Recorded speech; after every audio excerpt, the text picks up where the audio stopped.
teaching was only in the Arabic school and the Quranic school. And it is also because this knowledge was not so linked to the general, the economic, the political, and the technical. And for the scholarly, it was important to guide the believers. And there is this view that you have the common folk, and the only thing they need to know is how to pray well. But you still have a 51% illiteracy in many parts of the Muslim world. The spread of literacy further into Africa also faced significant geographic barriers. Writing took the path of business and trade, and wherever business stopped, the culture of writing stopped too, in such a way that the Arabs never really moved away from the banks of the river. They simply followed the Niger River as if it was the spinal column of the world. History tells us that the growth of literacy is one of the first steps to the creation of modern nation-states. But the benefits a wider literacy might have delivered for West Africa must remain pure speculation, because in 1591 a cataclysmic event destroyed the stability of the Songhai Empire and shattered Timbuktu's scholastic idyll for good. So the Moroccans came here to fight the Songhai, and they took over Timbuktu. Then they destroyed the university and deported most of the scholars back to Morocco along with all the manuscripts they could find. And that is how the university disappeared.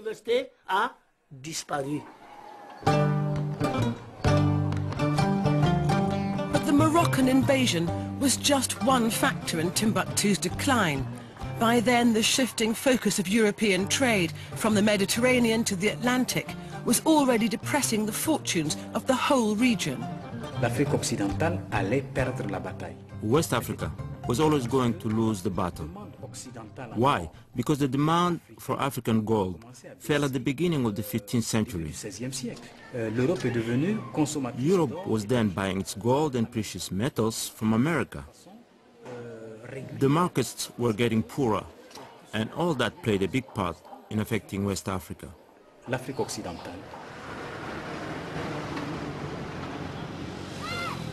The Moroccan invasion never became a full-scale occupation.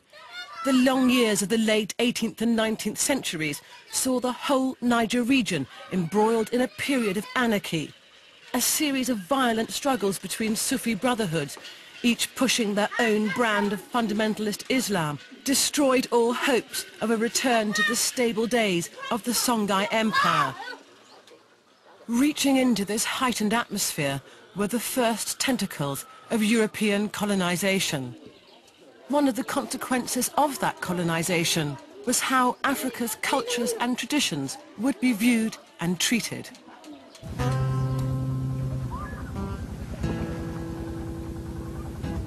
Europeans knew the Niger flowed inland, but thought it might be a branch of the Nile or the Congo, or might empty into a yet undiscovered inland sea.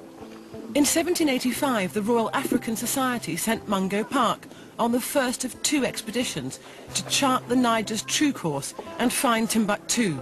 Who better to tell Mungo Park's story than a latter-day explorer sturdily cast in the Park mould, his great-great-grandnephew, Doug Park.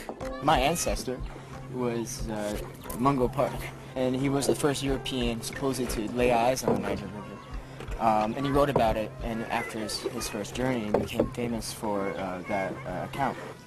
Took a sailboat down to the port in Dakar, and traveled as far by land as possible, got on a boat, and then became lost for 3 years. Oh, so he was lost in the sense that no one knew what had happened to him? Right, absolutely.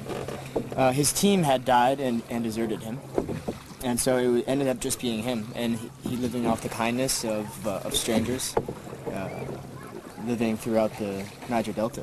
He managed to make it back to, I think, the port in Dakar, and sailed back to England.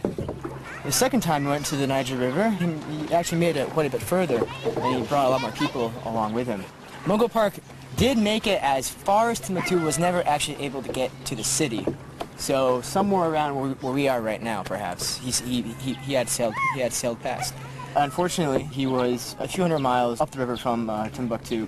He was ambushed by a number of natives who had been following him for a while, and he jumped into the river and drowned. The local trading societies didn't want the Europeans to find out where the cities actually were. And so those people protecting these Middle Niger cities were very aggressive. And so it wasn't easy for any early traveler in this area.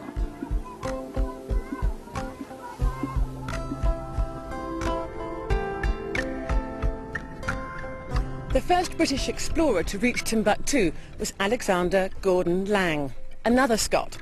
Being half Scottish myself as well as West African, I can't help but wonder sometimes whether the lure of Timbuktu isn't in my blood in more ways than one.